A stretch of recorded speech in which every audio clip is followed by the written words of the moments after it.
Mutton gravy curry టేస్టీగా సింపుల్గా ఎలా చేయాలో చూద్దామండి. ముందుగా శుభ్రంగా కడిగి పెట్టుకున్న మటన్లో ఉప్పు, పసుపు, అల్లం వెల్లుల్లి పేస్ట్ వేసి బాగా కలిపి అరగంట సేపు పక్కన పెట్టుకోవాలి.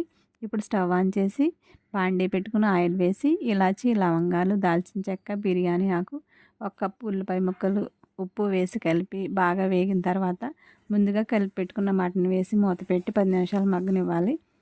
ఇప్పుడు మిక్సీ జార్లో ఇలాచీ, లవంగాలు, దాల్చిన చెక్క, గసగసాలు, జీలకర్ర, ధనియాలు, ఎండు కొబ్బరి ముక్కలు, వాటర్ వేసి మెత్తగా గ్రైండ్ చేసుకోవాలి.